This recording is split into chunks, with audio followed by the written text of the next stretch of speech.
Oh, yeah. This little boy. Yeah. Well, we shot on a soundstage. They built the set and all. No. What if the most powerful role of his life was the one he never played on screen? At the height of his fame, Tom Selleck had it all. The Ferrari, the fortune, the face millions trusted. But behind the mustache and the charm was a man quietly wrestling with choices that would change everything. He walked away from the spotlight not for scandal, but for something far more personal. A whisper lingers in the halls of Hollywood, something about legacy, a hidden cost that's been cloaked in quiet decisions. From the very first line, you sense that what we're about to unfold isn't just a story of fame, but a journey into what's beneath the surface. Imagine a man whose name brings nostalgia and admiration, yet there's an untold chapter that shaped everything. What if the choices behind his fortune came at a price only his closest felt? Let's begin. He wasn't always the mustached hero lighting up screens.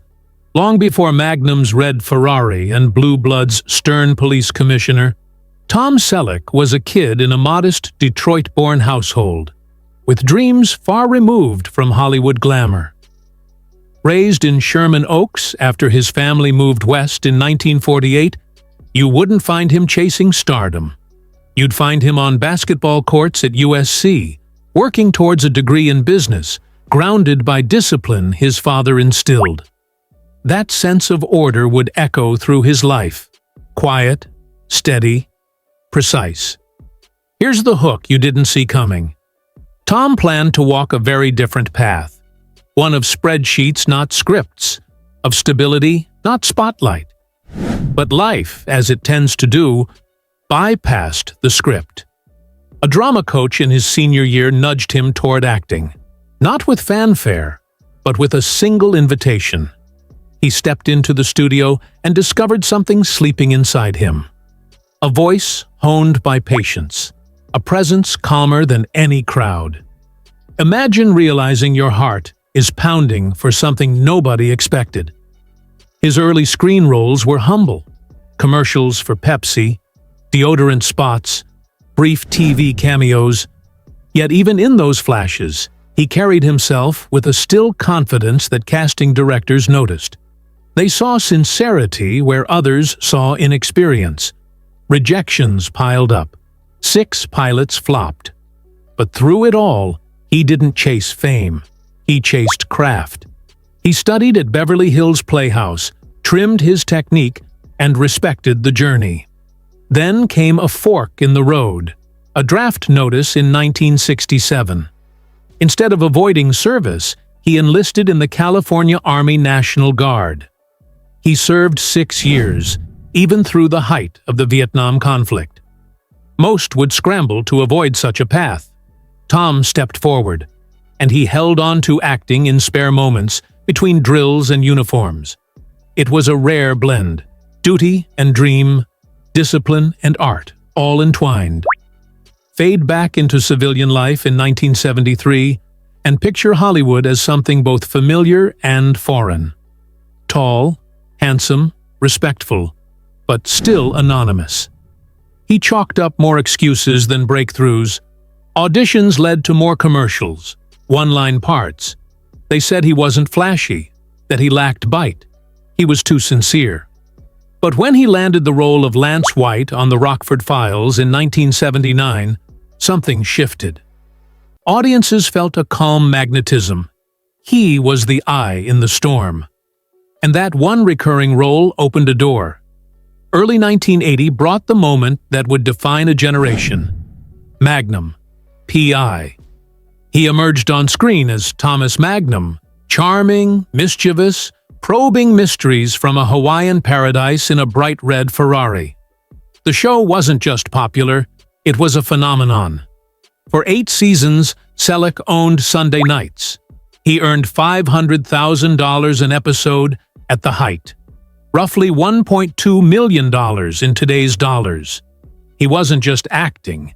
He was building trust with an audience that saw in him what he had known all along. genuine character. Almost overnight, Spotlight became standard. With fame came wealth, exclusive deals, endorsement contracts, and earnings that snowballed from syndication. But if you think he exploded into excess, here's the twist. He deliberately stepped back. At the peak, he walked away from Magnum, trading the limelight for whispers of family and quiet. In 1988, he and Jilly Mack, his wife since a hushed 1987 chapel ceremony, invested in a 65-acre avocado ranch in Ventura County, once owned by Dean Martin. The land wasn't flashy real estate. It was a counterbalance. That ranch may be his most intriguing asset, not for its value, but its meaning. He tended over 1,500 trees, nurtured wildflowers, watched oaks grow taller each year. He confessed that the ranch keeps me sane. Think about it. A man who saw blockbuster success chose sweat and soil over silver screen excess. That says something about priorities, about holding on to roots when the world says, go bigger. Meanwhile, his career didn't stall. It evolved. He appeared in 3 Men and a Baby, charmed in Friends as Dr. Richard Burke, and produced a string of Jesse Stone TV films. In 2010, destiny called again when Blue Bloods cast him as NYPD Commissioner Frank Reagan. He was 65 when the show began, and stayed on until its final emotional season in 2024. Another long run, another steady paycheck. $200,000 per episode. Nearly $5 million per season. And once again, he wasn't chasing fame. He was building something that would endure. Today, his net worth is estimated in the range of $25 million to $45 million. Even as Blue Bloods ended, he braced for what might come next. In interviews, he admitted he needed to keep working to maintain that ranch. For his family, yes, but also for the life he chose. Some called it an anxiety. Others called it realism. It's rare to find a celebrity who equates checking payroll with preserving home soil. There's an emotional current here. A man balancing family needs and public demand. A relational weight he carries with humility. His daughter Hannah, born in 1988, has become a professional equestrian, growing up riding on that ranch he bought so she could have dirt under her fingernails. That's more than legacy. It's intentional shaping. And yet, there's an open question. Will the next chapters be shaped by roles or roots? He's signaled interest in reprising Magnum in a streaming revival, hinted at memoirs, even teased another Jesse Stone film. But through it all, the ranch remains his anchor. The same quiet strength that made him an Emmy winner in 1985 is the one that watches over groves in Ventura County. Continuing from where we left off in Part 1, we re-enter Tom Selleck's life at a turning point that reshaped not just his career, but his soul. At the peak of Magnum, P.I., he was pulling in $500,000 per episode. Roughly $1.2 million today handed every crew member $1,000 each. No cameras, no credit, just a heartfelt gesture. That moment built loyalty with those behind the scenes and sent a ripple through Hollywood. A reminder that generosity can resonate far deeper than fame ever could. Yet, even amidst triumph, life handed him what's often called Hollywood's cruelest blow. The early 1980s roared with Magnum's success, and Tom, with his natural magnetism, dry wit, and rugged demeanor, was on top of the world. Then he was approached, handpicked to play Indiana Jones. Spielberg and Lucas wanted him. No auditions, just casting calls. Screen tests praised his rugged charm and timing. What could have been cinematic immortality. But it slipped through his fingers, not due to any misstep, but because he was under contract. Tom honored his commitment. Harrison Ford took the role, the cultural phenomenon was born, and Tom stood aside. Imagine being that close, only to watch your version of history disappear because you chose your word over your ambition. In interviews, he never blasted the decision. Instead, you catch the melancholy between the lines. "Harrison was great. I might have messed it up," he said with a smile. But it was the kind that masks a deeper ache. This choice cemented something that would define him more than any screen role. Integrity trumped opportunity. That handshake meant more than a paycheck. It wasn't regret. It was a quiet testament to his character. The world might know him as Thomas Magnum, but industry insiders remember this moment as the one that defined the man. Soon after Magnum wrapped, offers swarmed in like moths to a flame. Yet, Tom vanished from the frenzy. No public statements, just silence. Behind that calm exterior lay a private truth. Family needed him. In 1987, he married British actress Gilly Mack, and less than a year later, daughter Hannah arrived. Take a moment to feel that shift.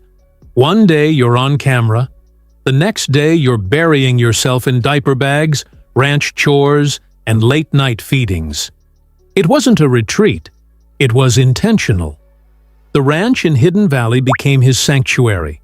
Not a set piece, but a real piece of earth where he fixed fences, fed horses, and planted avocado trees. When Hannah struggled early with recurring respiratory issues, his priorities sharpened. Projects were postponed, appearances were canceled. Those years weren't breaks. They were building blocks of his legacy, block by loving block. Gilly, too, stepped away from her career to fully support them. Together, they crafted a life that revolved around raising their daughter with grit, grace, and ground beneath her feet. Raised not in mansions, but between stalls and open skies, Hannah absorbed that ethos: resilience, discipline, presence. As she grew, she became a writer, studying communication and business, eventually launching Descanso Farm in 2010. That farm would evolve into a thriving boutique breeding and training operation, a legacy planted by a father who believed in dirt under her fingernails, as he put it. Hannah's journey mirrored her father's. She rose through junior ranks, suffered a serious riding injury in 2018 that fractured her leg, faced months of recovery and even nerve complications, but found her footing again, stronger and more resolved. She went on to top FEI competitions this year. Riding horses she bred herself, with sponsors, awards, and a reputation built on integrity and passion. That quiet pride in her eyes, that's the legacy Tom chose. Roots, not reruns. Then, in 2010, the pull of storytelling brought him back, not to chase fame, but to speak to something larger. He returned as Frank Reagan on Blue Bloods, a stoic, moral anchor leading a multi-generational family of New York City cops.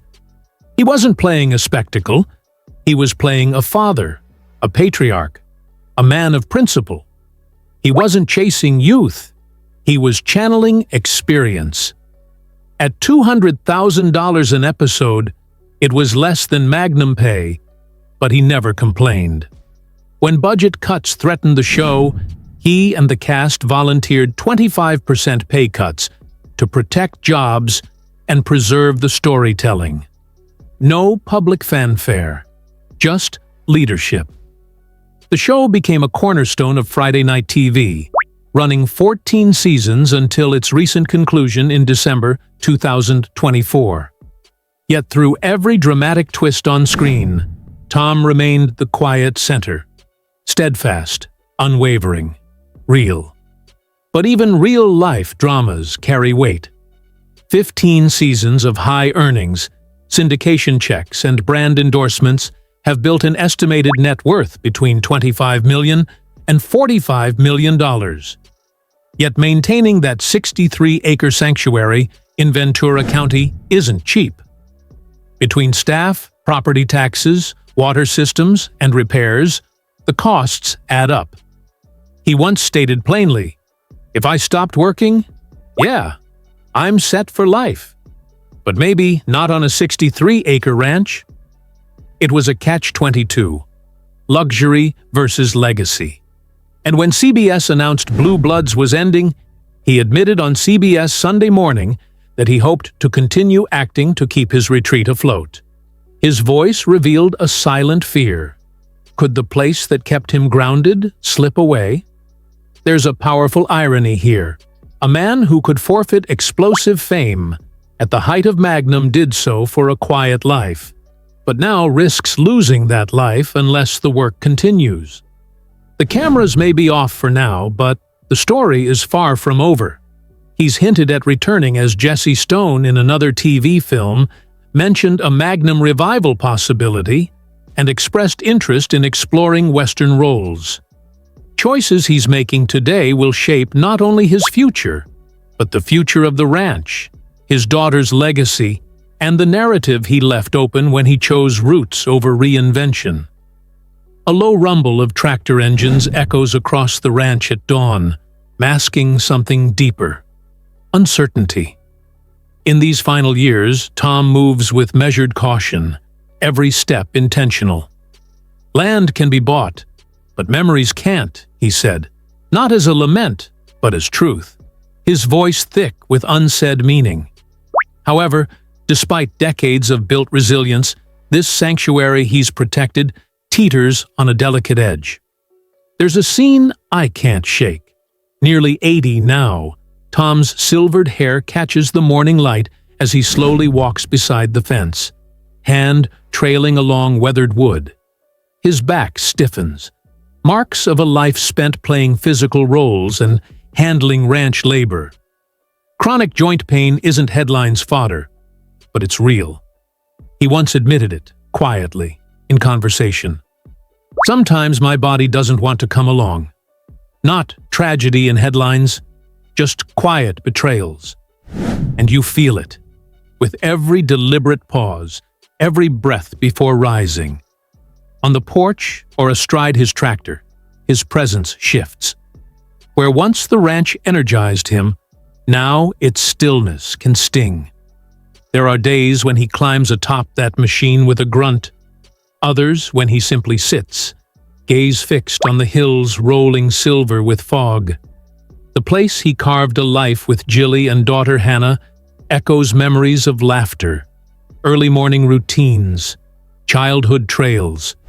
But now, it also whispers of limitations. Hannah, now thriving in her 30s, rides with her own life, but still finds her way home. Watching her can stir something deep, a reflection of the girl who once gripped her father's hand through morning chores. She suffered a serious riding injury in 2018, fought back into competition, and now runs a boutique equestrian operation she built from the values Tom taught her: resilience, discipline, humility. In those quiet connections, the story feels less like endings and more like passing torches.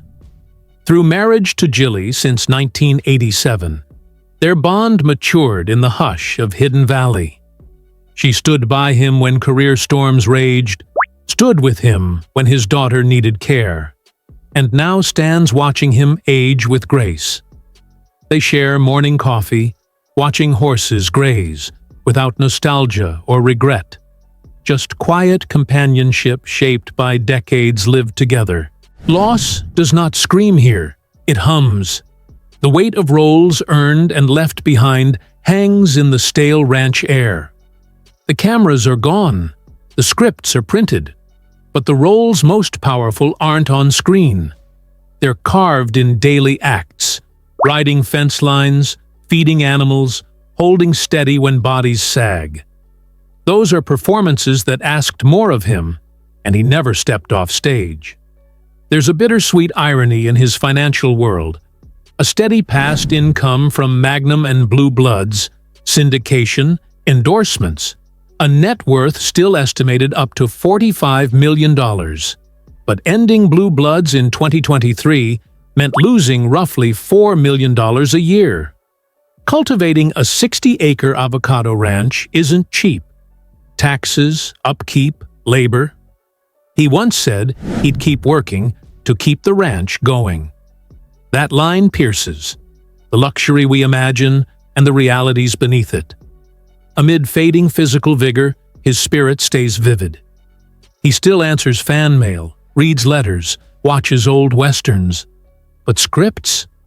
They're rare invitations now. In a recent interview, he confessed the hardest loss isn't fame. It's forgetting why he rose from a chair, the hesitation before standing.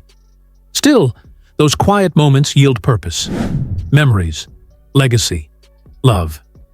As the final act, Part 3, unfolds, we see not a fading star, but a man at full circle. He's surrendered the red carpet for ranch paths, the camera lens for morning light across groves he planted. That shift feels like evolving from celebrity to steward, from role to responsibility. It's emotional, dramatic, and deeply human. Now let's look closely at the lifestyle that supported this journey. Cars, jets, and investments aside, the real assets were choices. He drove a red Ferrari on screen, but in life his rides are simpler. A sturdy truck for ranch chores, maybe a golf cart for rough trails. His watch? Classic, likely a subtle Rolex, professional, not flashy. Real estate spans across his Hidden Valley ranch, and possibly a Thousand Oaks home. No private jet paraded, but he's invested in businesses tied to family. Equestrian ventures, ranch operations, syndication rights from iconic roles. Brand deals were there, but rarely shouted. His focus stayed private. Insurance? He had to protect for health and asset upkeep, especially as back pain and aging became inevitable. The lesson? Diversify income, don't depend only on acting, invest in land, family, and legacy. When high-income roles end, a foundation built on real assets and purpose sustains, not fame. Comparing his past and present, you see a transformation. From chase and spotlight to grounded work, from public applause to private fulfillment. The boy with stability ambitions became a man whose richest asset was integrity. His influence remains not through news bulletins, but in stories his daughter tells, in the loyalty he earned with crew and cast, in fans who still say, "You made me believe kindness matters." He may have left the red carpet behind, but Tom Selleck's legacy? That's not going anywhere. Tom Selleck didn't chase fame. He carried it quietly, like a man carrying a story he never needed to tell. From humble beginnings to household name, from sound stages to solitude, his life has never been about the spotlight, but about what he was willing to walk away from to protect what truly matters. In a world obsessed with fast fame and louder voices, Tom chose something different: patience, purpose, and privacy. And maybe that's why his story still echoes long after the credits roll. If this journey moved you, tap like, drop your thoughts in the comments, and subscribe for the next chapter. Because what comes next in Tom's life is even more unexpected.